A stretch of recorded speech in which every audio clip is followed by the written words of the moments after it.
Fuck what a nigga think, they can't flex like this. I know they jealous cause I stunt when I'm with my clique. More money, more ice, living life for the risk. Tell my brother that I got him, put him on cause I'm rich. I ain't running from my problem. Alright, let's move on to topic 2 here. We got Conway, the Machine, just put out Look What I've Become. His new album. It's 9 songs, it's not as full length as I'd like. I don't like this whole short length album thing, but it's incredible though. Just like, you know, Daytona for Pusha T was incredible at 7 songs. This is an incredible, you know, 9-song album. And I said on my Twitter that it's the best album I've heard, and lyrically at least, for sure, in at least 5 years in this hip-hop climate. I said since Good Kid, Mad City, it's the best album. And what was that, like 2014-ish? So I literally think this is one of the best albums since Good Kid, Mad City.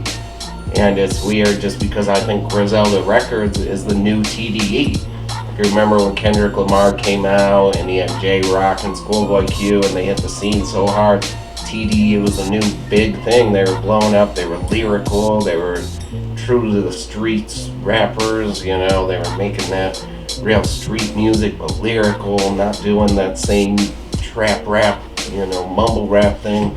So TDE was the thing those years ago, 5 years ago. It was blowing, it was, everything was TDE. At least it was the future was TDE. It was like the new Death Row.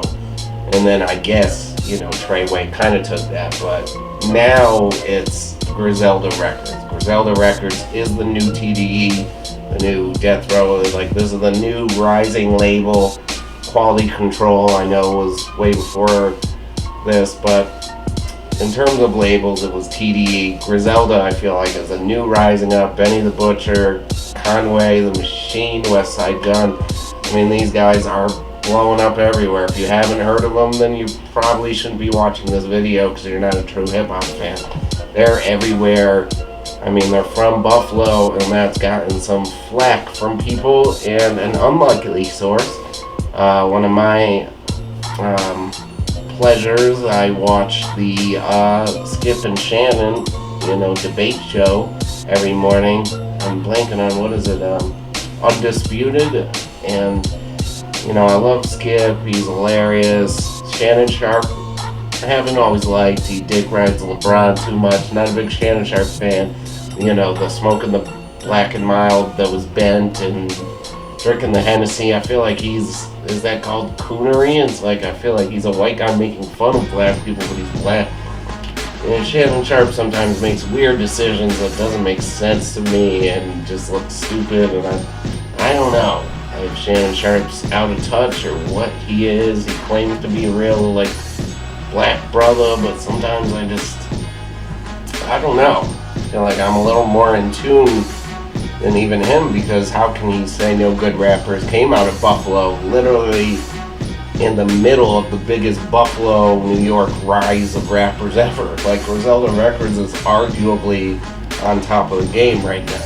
Maybe not to your, you know, top 40, you know, fair-weather hip-hop fan, or just your popular hip-hop fan on the radio, it's gotta be, or, you know, near Jay-Z or someone big. I know many fans like this, but, and unfortunately Griselda Records is so big now, those top 40 fans, like, know about Griselda Records, so they're like, oh, I know about Conway, you know, it's an easy, popular group. They're not on the radio. It's an easy one to say. I know them, so I'm a true hip-hop fan. But you're not. You're probably not. We can see right through you. You know. Conway the Machine, though, let's get back to it. Since the Funk Flex freestyles, they all came on. They've been killing it for years now. West Side Gun really was always at the top, and now I feel like Conway's kind of taking them over. Benny the Butcher sometimes is taking them over. It's a toss-up.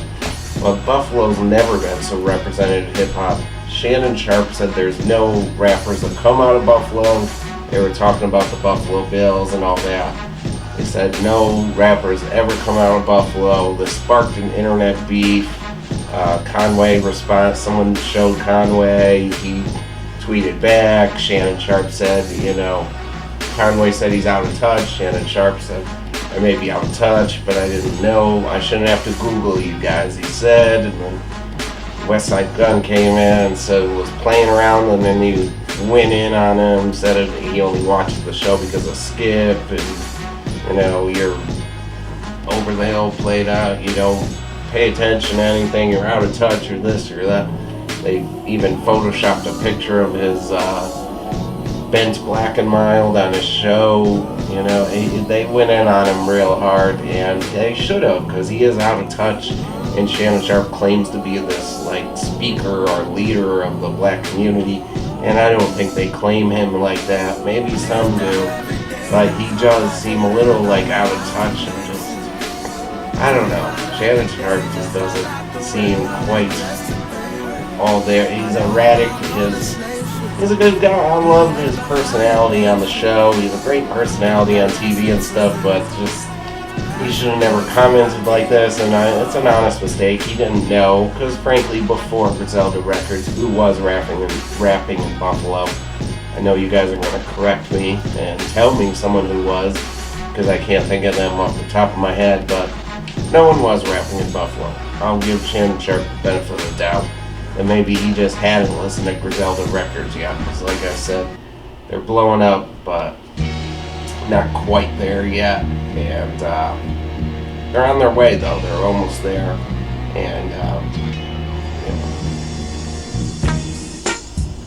Shannon Sharpe should have known. If he was going to make that comment about Buffalo, he should have known. Done his research about who's actually rapping in Buffalo is the point, Especially when Conway the Machine puts out a new album, Look What I Became, and it's the best album I've heard in 5 years since Kendrick Lamar. This Griselda Records rise is huge. I thought they were signed to Shady Records at a point. I remember they were freestyling for Shady Records on Funk Flex.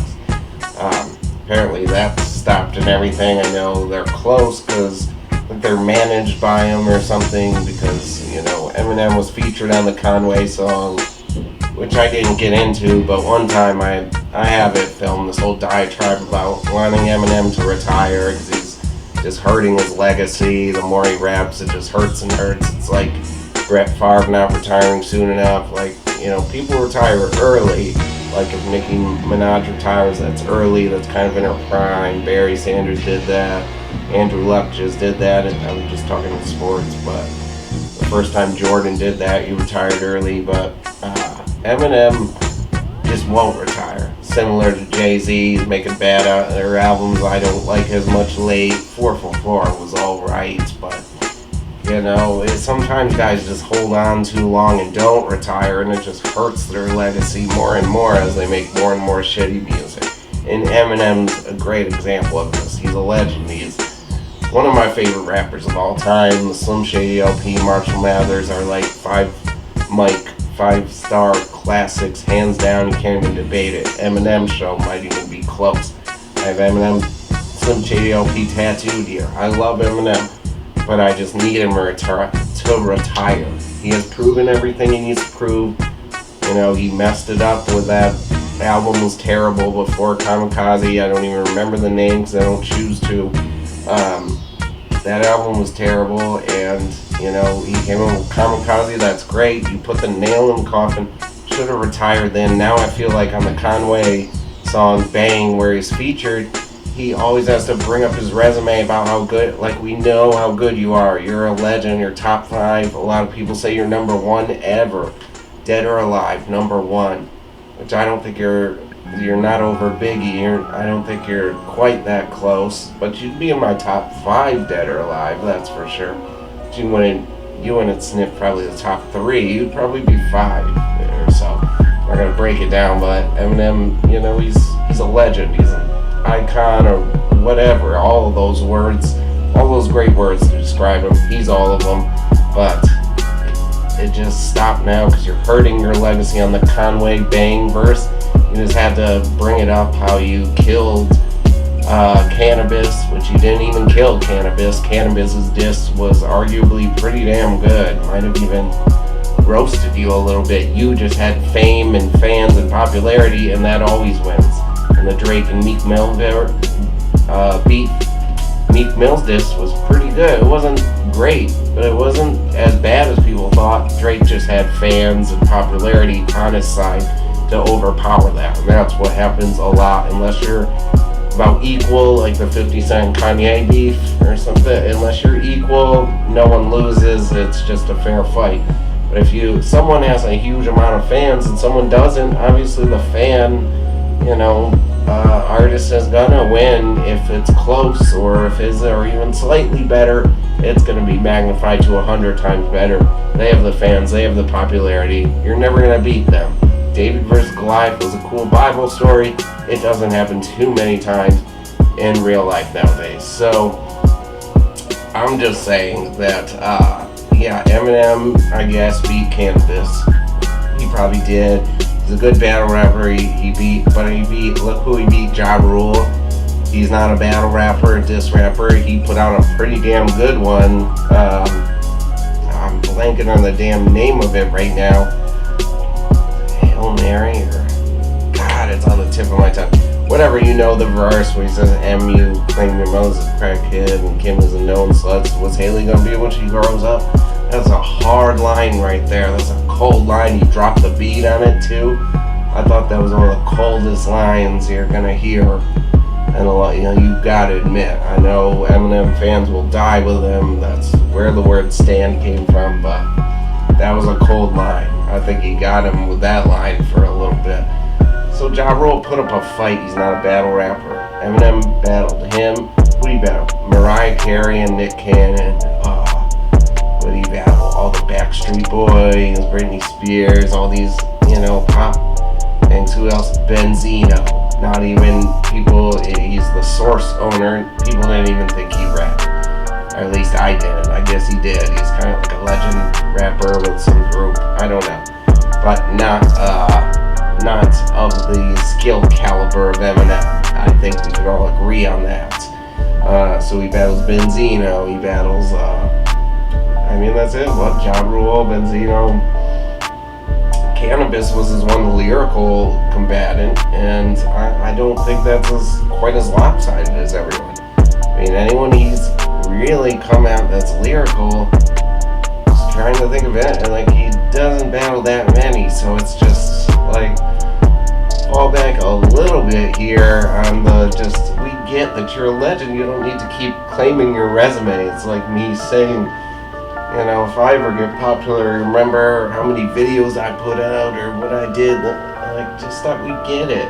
I just don't like what Eminem was doing in his later years, trying to diss young trap rappers. If Eminem got dissed by the old guys for Eminem brought out a new form of rap when he came out that no one had heard before. No one ever heard a guy killing his girlfriend on a track. And if Eminem got dissed by some old guys on a whole record, they put out a whole album, whatever kamikaze type album, and the old guy put out a whole album against him, you think Eminem would just sit there at that time and, say, cool, you got me. No, he'd get all pissed, say you're old, out of touch, you're an old has-been. And that's what it is. Eminem just sounds like that old get off my porch guy. And I hate that. I do that sometimes. Yeah, I love lyrical rap, East Coast rap. But it's taken me a long time to realize they're not trying new rap that's so-called mumble rap. It's not like they're trying to be that lyrical and, trying to be the whole lyrical miracle thing, unless they're Logic or Machine Gun Kelly. That's the other one Eminem battled, Machine Gun Kelly. If that isn't a safety battle, I don't know what is one. A sure thing winner is what I'm saying. Just on that, Machine Gun Kelly had dyed his hair blonde and looks more like an H&M model than a fucking rapper. I don't even want to get on that. I know how many times have I said he's corny, and I'm not going to get into that again. But Eminem would never have stood up, or would never have stood for, an old guy dissing him, and now Eminem's that old guy dissing the young kids. He dissing Lil Xan and Lil Pump. Why? Who do you care? They're not coming at you.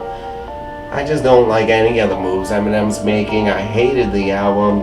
Kamikaze was good. Leave it there. You go out on a high note. Look at Peyton Manning. You go out on a high note.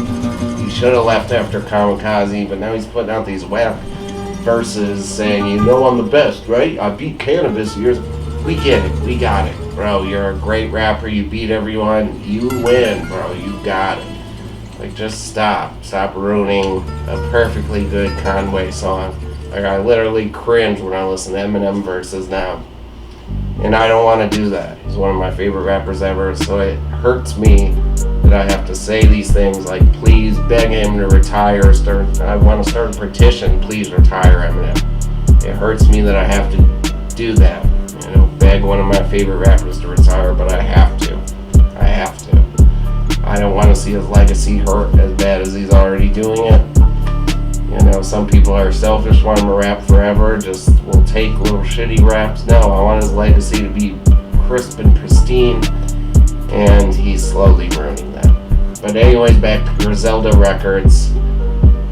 They're killing it. They're the new TD of this, few-year block. Griselda Records and what can you say? I mean, which member is bigger? Benny the Butcher. A lot of people know more than anyone, but yet I see West Side Gun doing huge things, getting the key to the city of Buffalo, this and that. And Conway's your most recognizable one, arguably, with, the way he talks and raps and everything. So they're just on top of it. I don't expect that to stop anytime soon, especially when Conway putting out Look What I've Become, this album. The artwork's crazy. The whole album has got some crazy good features. I'm not going to try to think of them right now. Does it have? Obviously, your Griselda people and some other. It's just a great album. It didn't need a single feature. He could have J. Coled it and he would have been fine. I mean, it's a terrific album. Check that out right away. I still got to do my second listen. I just listened through the first time today, Friday the 13th. That's when we're filming this. It'll probably come out tomorrow. Happy Friday the 13th, everyone. Anyways, let's move on, though. That's all I have to say about Griselda. Griselda's on top right now. Who do you think's on top? Because Quality Control could literally be on top in terms of record labels or management companies. But I think Griselda's got to be a close second there. They got to be. So, Conway, Benny the Butcher, West Side Gun, they give me strength because they blew up late, like a Danny Brown. They blew up in their early 30s. Gives me hope that I could do the same. So, Griselda Records, keeping lyrical hip-hop alive. I don't think it was ever going to die. I think there's a lot of gimmicks. Lyrical hip-hop, the true core of it, will always live on, and Griselda is really, giving you that. A lot of their beats sound like a Biggie Ready to Die beats. Seriously, I mean, it's not boom bap, it's boom bap with, that's been homeless on the streets of New York for a few weeks. That's that kind of boom bap. So the beats are sick. You know a Griselda beat. I mean, obviously say, is this a Griselda beat? When it comes on, you know that dark form is like a little, kind of like a Tech 9 influence, but a little different. I don't know. You guys know. I don't need to explain it to you, but check out Look What I Became by Conway the Machine. Incredible album. One of the best literally in 5 years, and I will stand by that. Another